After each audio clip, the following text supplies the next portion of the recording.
Right details చూద్దాం. 4 కోట్ల ప్రజలను నమ్మించి కాంగ్రెస్ పార్టీ మోసం చేసిందని తెలంగాణ సమాజం బగ్గుమంటుంది. కాంగ్రెస్ కు అధికారం ఇస్తే తెలంగాణను అంధకారంలోకి నెట్టేస్తారా అని ప్రశ్నిస్తున్నారు. 100 రోజుల పాలనలో పచ్చని తెలంగాణను కరువుకు కేరాఫ్ గా మార్చింది మీరు కాదా అని నిలదీస్తున్నారు. ఈ మేరకు తెలంగాణ సమాజం తరపున బీఆర్ఎస్ పార్టీ 100 రోజుల కాంగ్రెస్ పాలనపై 100 ప్రశ్నలను సంధిస్తూ ట్వీట్ చేసింది.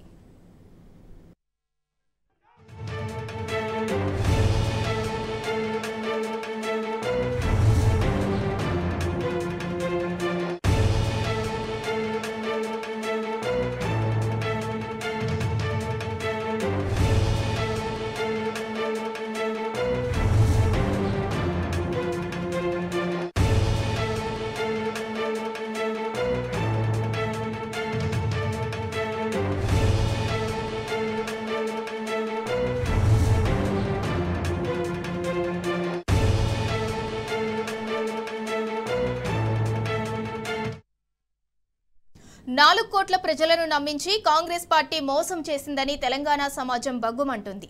కాంగ్రెస్ కు అధికారం ఇస్తే తెలంగాణను అంధకారంలోకి నెట్టేస్తారా అని ప్రశ్నిస్తున్నారు. 100 రోజుల పాలనలో పచ్చని తెలంగాణను కరువుకు కేరాఫ్ గా మార్చింది మీరు కాదా అని నిలదీస్తున్నారు.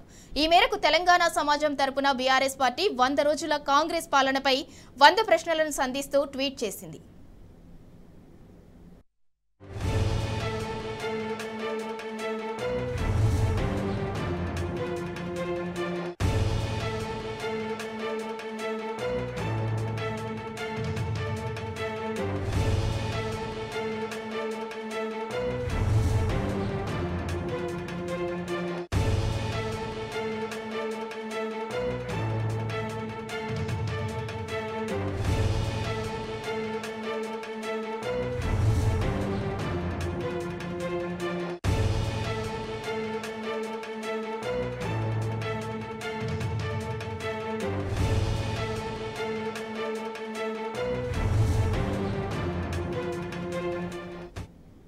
కాంగ్రెస్ 100 రోజుల వైఫల్య పాలన బీఆర్ఎస్ ప్రశ్నలపై మరింత సమాచారం మా ప్రతినిధి వంశీ అందిస్తారు. వంశీ చెప్పండి, కాంగ్రెస్ 100 రోజుల పాలనపై బీఆర్ఎస్ 100 ప్రశ్నలను సంధిస్తూ ట్వీట్ కూడా చేసింది. దీనికి సంబంధించి పూర్తి అప్డేట్ ఇవ్వండి.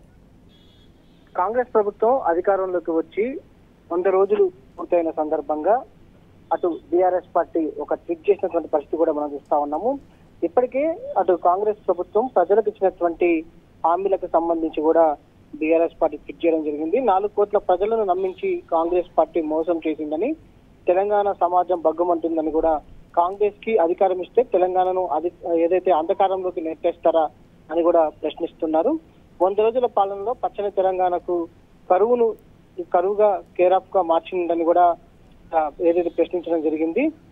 ఈ మేరకు తెలంగాణ సమాజం తరఫున బీఆర్ఎస్ పార్టీ 100 రోజుల పాలనపై 100 ప్రశ్నలను సంధించినటువంటి పరిస్థితి కూడా మనం చూస్తా ఉన్నాము. అందులో ప్రధానంగా 2 లక్షల రుణమాఫీ కావచ్చు, దాంతో పాటుగా రైతు భరోసా కింద 15,000 ఇంకెప్పుడని, రైతు బంధును సీరియల్ లాగా ఎంతకాలం సాగదీస్తారని, దాంతో పాటుగా వరి పంటకు ఇస్తామన్న 500 బోనస్ సంబంధించి కావచ్చు, ప్రతి మహిళకు 2,500 హామీ మర్చిపోయారా అని, 3 నెలలైన పెన్షన్లను ఇంకా 4,000కు ఎందుకు పెంచలేదని కూడా, దాంతో పాటుగా ప్రభుత్వ ఉద్యోగులకు 1వ తేదీన జీతాలను అందరికీ ఎందుకు ఇవ్వలేకపోతున్నారని కూడా, దాంతో పాటుగా 200 యూనిట్లు దాటితే మొత్తం కరెంటు బిల్లు ఎందుకు కట్టాలనేది కూడా కావచ్చు, దాంతో పాటుగా గృహజ్యోతికి సంబంధించి కావచ్చు, దళిత బంధుకి సంబంధించి కావచ్చు, దాంతో పాటుగా అంబేద్కర్ అభయస్థానికి సంబంధించి కావచ్చు, ఇలా అనేక ప్రశ్నలను కూడా ఏదైతే కాంగ్రెస్ ప్రభుత్వాన్ని ప్రశ్నిస్తున్నటువంటి పరిస్థితి కూడా మనం చూస్తా ఉన్నాము. ఇప్పటికే మనం రాష్ట్రంలో కూడా చూస్తా ఉన్నాము.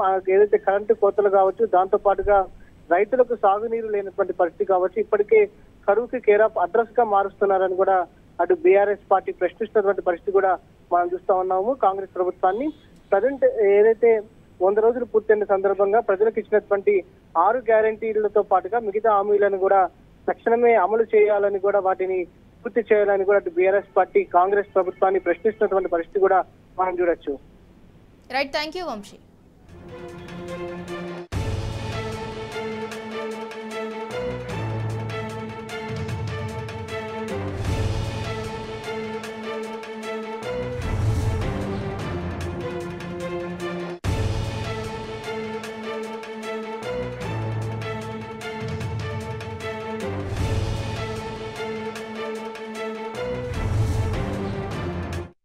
ఖమ్మం జిల్లా కాంగ్రెస్ లో అసంతృప్తి బగ్గుమంది. పార్టీ అధికారంలోకి వచ్చినప్పటి నుంచి నేతల మధ్య ముదురుతున్న ఆధిపత్యం కార్పొరేషన్ చైర్మన్ పదవుల కేటాయింపు రూపంలో బయటపడింది.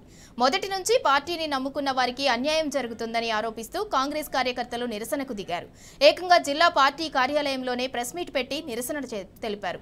నాడు అసెంబ్లీ ఎన్నికల్లో టికెట్ ఇవ్వకుండా అనేక మంది నాయకులకు హామీలు ఇచ్చి నామినేట్ పదవులు కూడా ఇవ్వలేదని కార్యకర్తలు ఆరోపిస్తున్నారు. పార్టీ కోసం పనిచేసిన సీనియర్ నేత జావేద్ కు పార్లమెంట్ సీట్ కేటాయించాలని పెద్ద ఎత్తున నినాదాలు చేస్తూ ఆందోళన నిర్వహించారు. సీనియర్ నాయకుడు ఎమ్మెల్యే టికెట్ త్యాగం చేసిన జావేద్ కు పదవి ఇవ్వకుండా కొత్తగా చేరిన వారికి పదవులు ఇస్తున్నారని ఫైర్ అయ్యారు. గత 30 సంవత్సరాల నుంచి సేవాదళ దగ్గర నుంచి మొన్నటి అసెంబ్లీ ఎలక్షన్స్ వరకు నిరంతరం పార్టీ కోసం తనకు వచ్చిన కాంగ్రెస్ పార్టీ తనకు రావాల్సినటువంటి కాంగ్రెస్ పార్టీ ఎమ్మెల్యే టికెట్ని కూడా త్యాగం చేసి మొన్న వచ్చినటువంటి ఎమ్మెల్సీ అప్పుడు కూడా అతనికి టికెట్ అతనికి రావాల్సి ఉండే ఆ ఎమ్మెల్సీ పదవిని కూడా త్యాగం చేసి ఈరోజు కార్పొరేషన్స్ నిన్న మొన్నటి వరకు పార్టీ కోసం పనిచేయని వాళ్ళు కొత్త వచ్చిన వాళ్ళందరికీ కూడా మీరు కార్పొరేషన్ చైర్మన్లు ఇచ్చినారు. 30 సంవత్సరాల నుంచి పార్టీ కోసం పార్టీ కష్టకాలంలో ఉండి కష్టపడినటువంటి జావేద్ గారికి మీరు టికెట్ ఇవ్వకపోవడం ఏమిటనేది, ఒక్క నామినేటెడ్ పదవి కూడా ఇవ్వకపోవడం ఏంటనేది మా అందరికీ బాధ కలిగించే విషయం. మేమందరం ఏకమైన దీనికి సంబంధించినటువంటి ఇది కూడా ఏంటి అంటే జావేద్ గారికి కనీసం ఇప్పటి వరకు ఎమ్మెల్యే టికెట్ని త్యాగం చేసినారు, ఎమ్మెల్సీ కూడా ఇవ్వలేకపోయినారు, కనీసం కార్పొరేషన్స్లో ఒక్కటంటే ఒక్కటి కూడా ఇవ్వలేకపోయినారు.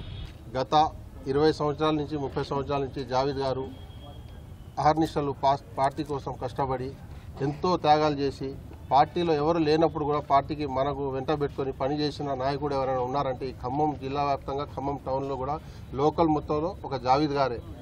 భారత్ జోడో యాత్ర కూడా డివిజన్ తిరిగి వందల మందిని తీసుకొని మనం డివిజన్ ప్రోగ్రామ్ చేసుకుంటా సక్సెస్ఫుల్గా చేసి భారత్ జోడో యాత్ర చేసినాం. ఎంతో కష్టపడి పార్టీని ముందుండి నడిపి ఇవాళ ఎవరు లేరు కాంగ్రెస్ పార్టీకి ఏముంది అని చెప్పిన రోజుల్లో కూడా పార్టీకి పనిచేసి ఇలా వస్తే ఇవాళ నామినేట్ పోస్టు కాదు కదా, ఎమ్మెల్సీ కాదు కదా, కనీసం ఒక ఎంపీ టికెట్ ఇవ్వాలని మేము ఇప్పుడు డిమాండ్ చేస్తున్నాం. ఒక ఎంపీ టికెట్ మాకు అవకాశం ఉంది కాబట్టి ఎమ్మెల్యే టికెట్ ఇవ్వలేదు కాబట్టి కంపల్సరీ ఇప్పుడు మాకు ఎంపీ టికెట్ ఇచ్చేసి మా మైనార్టీల న్యాయాన్ని. తెలంగాణ భవన్లో బీఆర్ఎస్ నేత దాసోజు శ్రావణ్ మాట్లాడుతున్నారు. ఇప్పుడు అలా చూద్దాం. పార్టీలనే విలీనం చేసుకొని జాయిన్ అయితే తప్పైనట్టుగా ఆయా శాసనసభ్యుల యొక్క ఇండ్ల దగ్గర చావు డప్పులు కొట్టి వాళ్ళ శవయాత్రలు చేసి వాళ్ళపైన శారీరకంగా భౌతికంగా దాడులు చేయాలా అని చెప్పని రెచ్చగొట్టే పరుషమైనటువంటి ఒక మాట్లాడిన పతివ్రత లెక్క మాటలు మాట్లాడిన రేవంత్ రెడ్డి ఇవాళ అదే రకమైనటువంటి ఒక చిల్లర వైఖరికి వాళ్ళ పాల్పడుతూ ఉన్నాడు. దీనికి ఏం సమాధానం చెప్తారు అని చెప్పని అడుగుతా ఉన్నాను. నేను ఇవాళ దానం నాగేందర్ గారు, ఖైరతాబాద్ శాసనసభ్యుడు దానం నాగేందర్ గారు, అదేవిధంగా చేవెళ్ల పార్లమెంటు సభ్యుడైనటువంటి ఒక రంజిత్ రెడ్డి గారు, ఇంకా కొంతమంది అటు వరంగల్ చెందిన వాళ్ళు ఇంకా మిగతా వాళ్ళు జాయిన్ అయినట్టుగా వార్తల్లో చూస్తూ ఉన్నాం, పేపర్లో చూస్తూ ఉన్నాం. అది కూడా పకిలించుకుంటూ రేవంత్ రెడ్డి గారి పక్కన ఉండి మరీ జాయిన్ చేయించుకుంటున్నటువంటి ఒక దృశ్యాలు చూసిన తర్వాత ఈ పత్రికా సమావేశాన్ని పెట్టాలనిపించింది. రేవంత్ రెడ్డి గారిని ఏమనుకుంటాడంటే తను మాట్లాడతాడు, అయిపోతుంది, పబ్లిక్ మర్చిపోతారు అని చెప్పని అనుకుంటాడు. కానీ సోషల్ మీడియా వచ్చిన తర్వాత ఎలక్ట్రానిక్ యుగంలో, ఈ డిజిటల్ యుగంలో మాట్లాడిన ప్రతి మాట కూడా రికార్డ్ అయి ఉంటుంది, ప్రజల మనసుల్లో ఉంటుంది, డిజిటల్ వరల్డ్లో కూడా ఉంటుంది. రేవంత్ రెడ్డి దయచేసి ఈ వీడియోను ఒక్కసారి చూడాలా, మీడియా కూడా దయచేసి ప్రజలందరికీ కూడా తెలియజెప్పాలని చెప్పని నేను విజ్ఞప్తి చేస్తూ ఉన్నాను. పార్టీలో ఎన్నికైన వాళ్ళు రాజీనామా చేయకుండా ఇంకొక పార్టీలో ఫిరాయిస్తే హత్యలు అత్యాచారాలు చేసిన వాళ్ళకి ఎంత కఠినమైన శిక్షలు అమలు చేస్తున్నారు.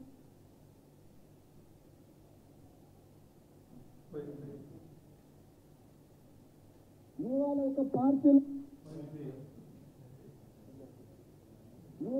పార్టీలో ఎన్నికైన వాళ్ళు రాజీనామా చేయకుండా ఇంకొక పార్టీలో ఫిరాయిస్తే హత్యలు అత్యాచారాలు చేసిన వాళ్ళకి ఎంత కఠినమైన శిక్షలు అమలు చేస్తున్నారో ఉరి తీసే విధానాన్ని ఈరోజు రాజ్యాంగంలో సవరణ తీసుకురావాల్సిన పరిస్థితులు ఉన్నాయి. ఏ కోశాన కూడా ఒక పార్టీ సింబల్ మీద ఎన్నికైన ప్రజాప్రతినిధి పార్టీ మారితే మరుక్షణమే వారి సభ్యత్వం రద్దు చేసే విధంగా రాజ్యాంగ సవరణ తీసుకురావాల్సిన అవసరం ఉన్నది. ఇది రేవంత్ రెడ్డి గారు మాట్లాడింది. ఇంకో పెద్ద మనిషి టికెట్ ఇస్తాం, మేము సర్వే చేసుకుంటాం, కష్టపడతాం, మీరు కూడా కష్టపడండి, గెలిచిన వాళ్ళు మళ్ళీ ఓడి ఇంకో సెకండ్ హాస్పిటల్ ఎమ్మెల్సీ ఓడిస్తాం, పొరపాటున గెలిచిన మాత్రం ఈసారి మాత్రం వదిలిపెట్టమని చెప్పాం. దంచుడా దంచుడంటే దానికంటే ఎక్కువ ఓకే ఆఫ్ ది రికార్డులు చెప్పాలంటే దానికంటే ఎక్కువ మా కార్యకర్తలు చెప్పినాం. ఇక వాడు మన జీవితంలో పనికి రాకుండా చేస్తామండి. ఇక అంతే ఎక్కడ పోయినా రాళ్లతో కొట్టి పిచ్చోన్నా చేయాలి వాళ్ళు. ఎందుకంటే ఇప్పుడు మన మిట్ల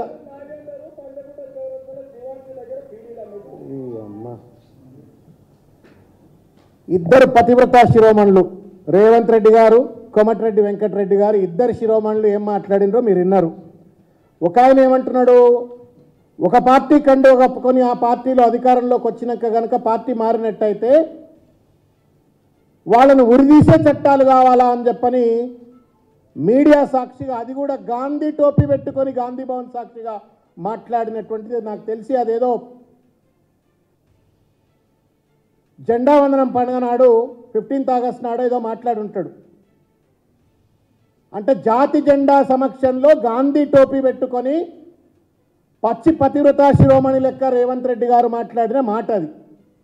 ఒకవేళ ఒక పార్టీ కండువ కప్పుకొని ఆ పార్టీ యొక్క బీఫామ్ మీద గెలుపొంది పార్టీ మారినట్టయితే వాళ్లకు ఉరిదీసే చట్టాలు అమలు చేయాలా, హత్యా నేరాలు వాళ్ళ మీద మోపాలా అని చెప్పని రేవంత్ రెడ్డి గారు మాట్లాడినరు. ఇది పిసిసి అధ్యక్షుడి హోదాలో జాతి జెండా సాక్షిగా భారతదేశ స్వాతంత్ర దినోత్సవం సందర్భంగా మాట్లాడిన మాటలు. ఇక ఇంకొక శిరోమణి ఆ పెద్ద మనిషి ఏం మాట్లాడుతూ ఉన్నాడు, పెద్దసారు కోమటిరెడ్డి వెంకటరెడ్డి గారు, ఒకవేళ కాంగ్రెస్ పార్టీలో ఉన్నటువంటి వాళ్ళు ఏమైనా పార్టీలు మారే చేసినట్టయితే వాళ్ళని కొట్టి చంపుతాము, వాళ్ళని దేనికి పనికి రాకుండా చేస్తాం, ఆగమాగం చేస్తాము అని చెప్పని ఆయన మాట్లాడినరు. ఈ ఇద్దరు ఇంత పెద్ద ఎత్తున చిలక పలుకులు పలికి ప్రజలను నమ్మింపజేసి ఇవాళ ముఖ్యమంత్రి హోదాలో మీరు చేస్తున్నటువంటి చిల్లర ప్రయత్నం ఏంది రేవంత్ రెడ్డి గారు? ఏ ముఖం పెట్టుకొని ఇవాళ మీరు దానం నాగేందర్ను పక్కన పెట్టుకొని మీరు ఇవాళ జాయిన్ చేసుకున్నారు? దానికి సమాధానం చెప్పాలా. మేము మాత్రం వదిలిపెట్టేది లేదు. నా దానం నాగేందర్ను వదిలిపెట్టము, నా రంజిత్ రెడ్డిని వదిలిపెట్టము, మిగతా పార్టీని వదిలిపెట్టి పార్టీ కండో మీద గెలిచినటువంటి వాళ్లను, పార్టీ కార్యకర్తల చెమట చుక్కల మీద ఎన్నికలలో గెలిచి అధికారంలోకి వచ్చినటువంటి వాళ్ళని ఎవరిని కూడా వదిలిపెట్టాం. చట్టబద్ధమైన నీలక రాళ్లతో కొడతాం, లేకపోతే శవయాత్రలు చేస్తాం, ఇవి మాటలు మాట్లాడతలేము. తప్పనిసరిగా వాళ్లకు తగిన గుణపాఠం చెప్పే విధంగా రాజ్యాంగబద్ధంగా ప్రజాస్వామ్యబద్ధంగా డిస్క్వాలిఫికేషన్ పిటిషన్ ఎట్టి పరిస్థితుల్లో వేస్తాం. వాళ్లకు రాజకీయ సమాధులు తప్పనిసరిగా రాజ్యాంగబద్ధంగా కడతాము అని చెప్పని ఈ సందర్భంగా నేను తెలియజేస్తా ఉన్నాను. ఇకపోతే దానం నాగేందర్ గారిని ఇవాళ అత్యంత గౌరవప్రదంగా జాయిన్ చేసుకున్నటువంటి ఒక రేవంత్ రెడ్డి గారు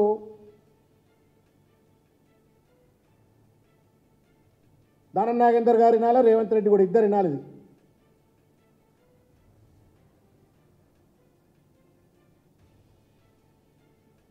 దానం నాగేందరు పంచగుట్ట చౌరస్తల దివాంచి దగ్గర బీడీలు అమ్మేటు.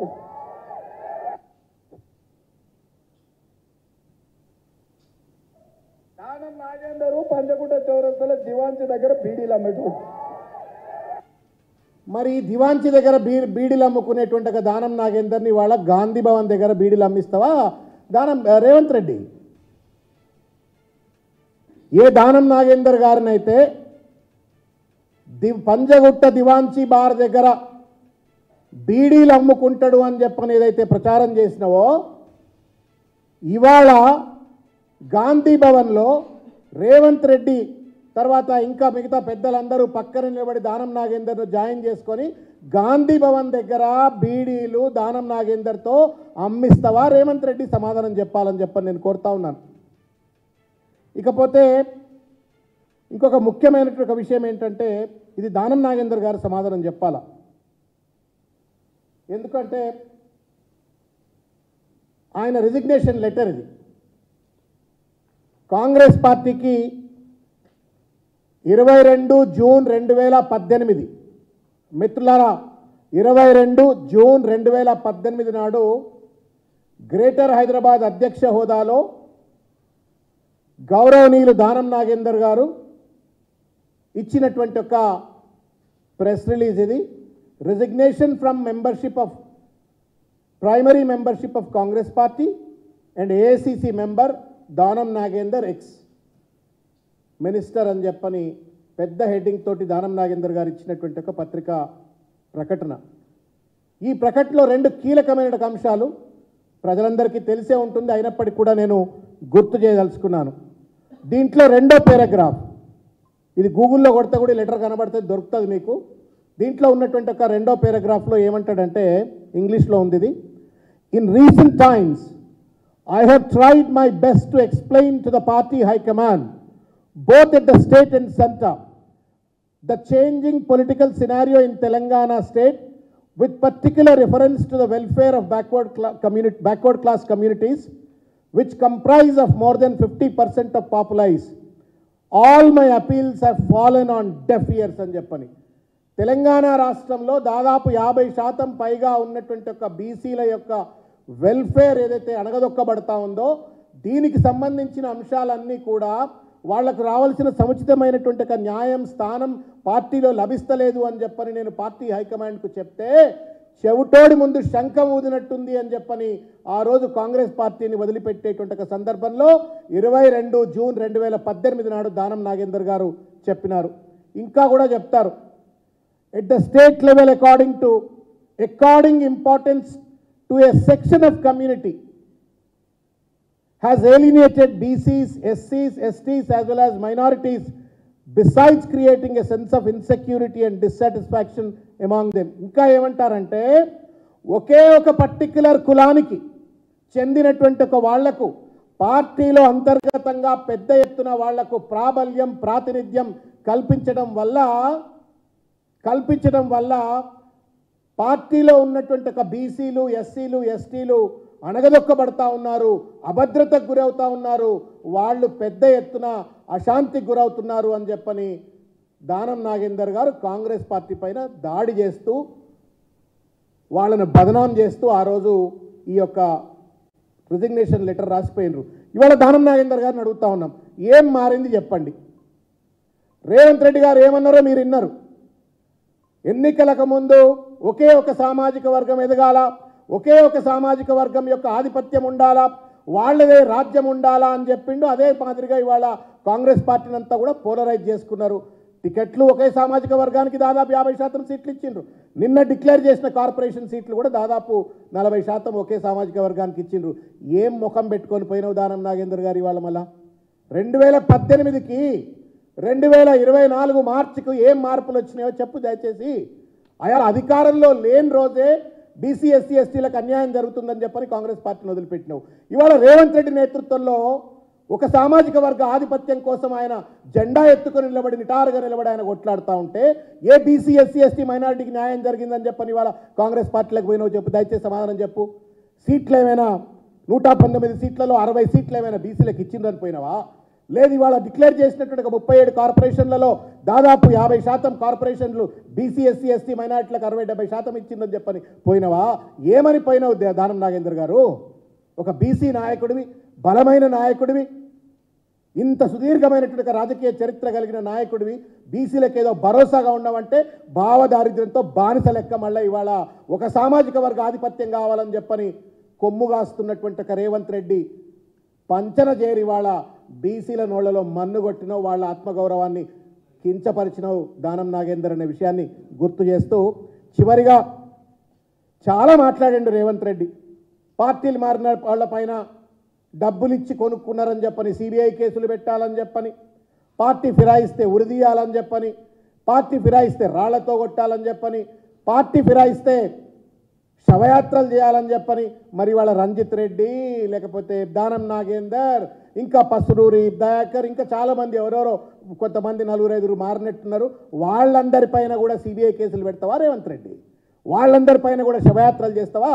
వాళ్ళపైన కూడా రాళ్లతో కొడతావా?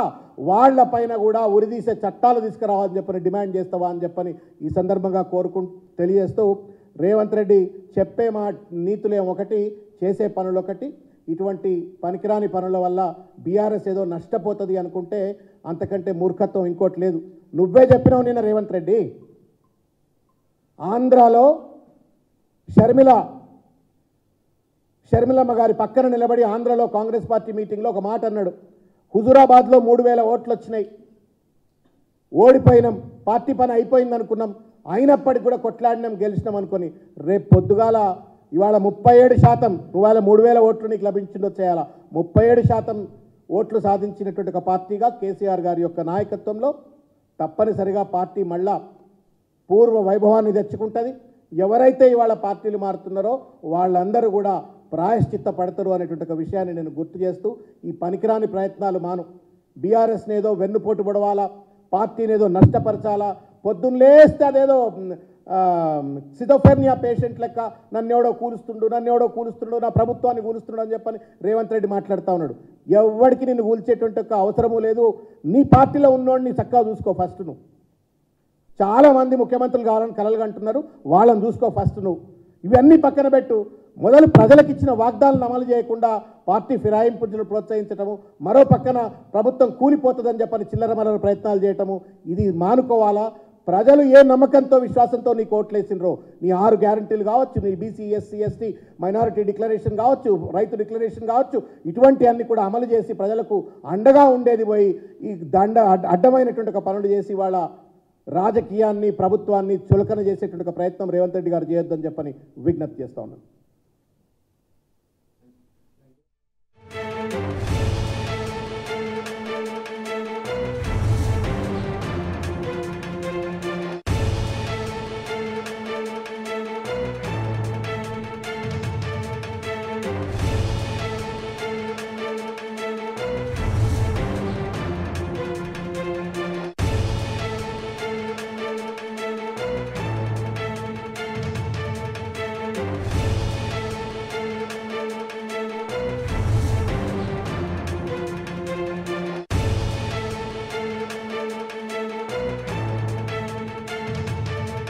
ఇంకా ఏమంటారంటే, ఒకే ఒక పర్టిక్యులర్ కులానికి చెందినటువంటి ఒక వాళ్లకు పార్టీలో అంతర్గతంగా పెద్ద ఎత్తున వాళ్లకు ప్రాబల్యం ప్రాతినిధ్యం కల్పించడం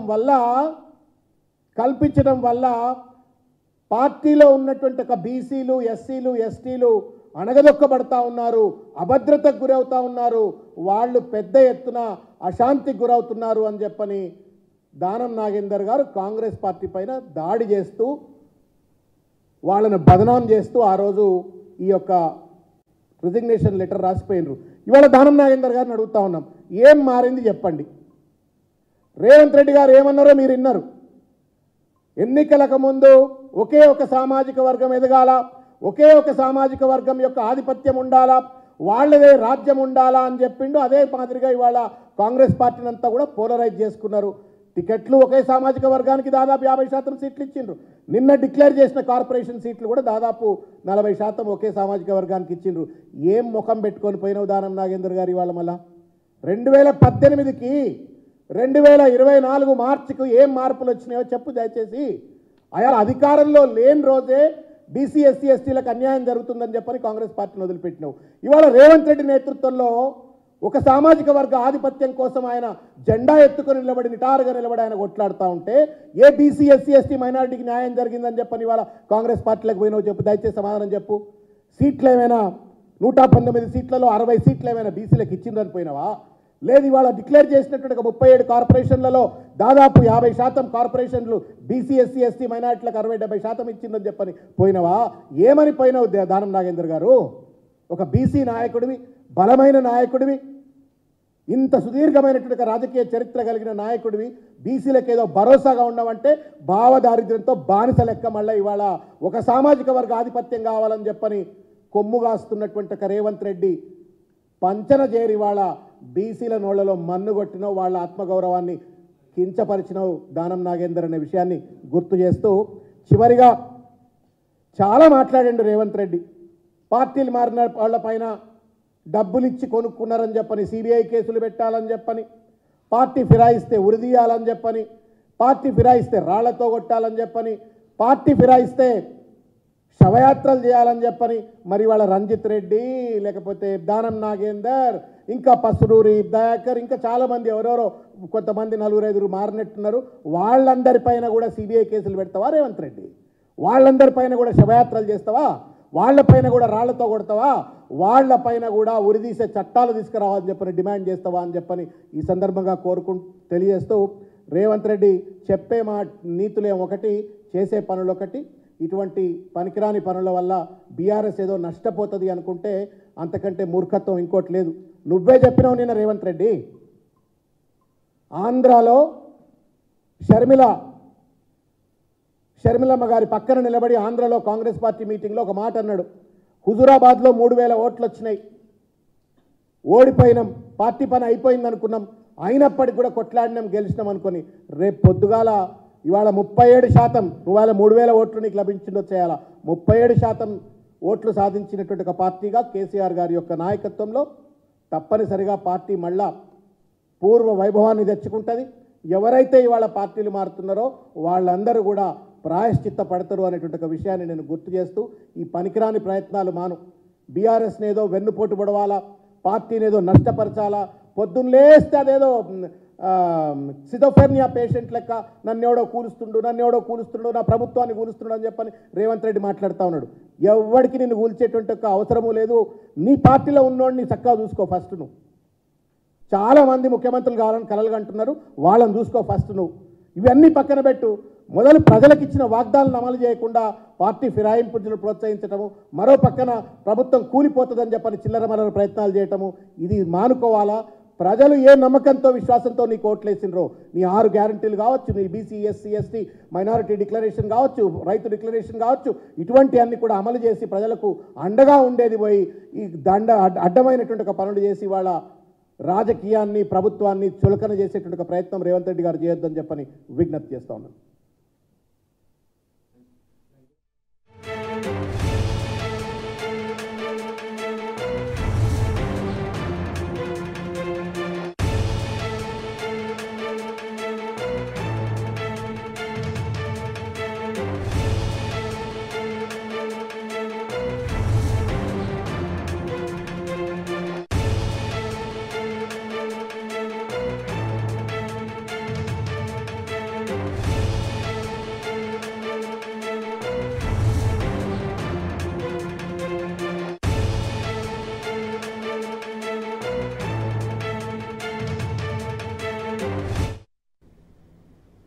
మల్కాజ్గిరిలో గెలుపు కోసం మాజీ మంత్రి మల్లారెడ్డి నివాసంలో బీఆర్ఎస్ ఎమ్మెల్యేలు ఎమ్మెల్సీలు భేటీ అయ్యారు. మల్కాజ్గిరి ఎంపీగా రాగిడి లక్ష్మారెడ్డిని భారీ మెజారిటీతో గెలిపించుకుంటామని ఈ సందర్భంగా ఎమ్మెల్యేలు ఎమ్మెల్సీలు ఏకాభిప్రాయానికి వచ్చారు. ఈ సమావేశంలో Medchal MLA Mallareddy, LB Nagar MLA Sudheer Reddy, Quthbullapur MLA KP Vivekanand Goud, Malkajgiri MLA Marri Rajasekhar Reddy, Uppal MLA Bandari Lakshmareddy, Kukatpally MLA Madhavaram Krishnarao, ఎమ్మెల్సీలు షంబీపూర్ రాజు, దయానందలు పాల్గొన్నారు.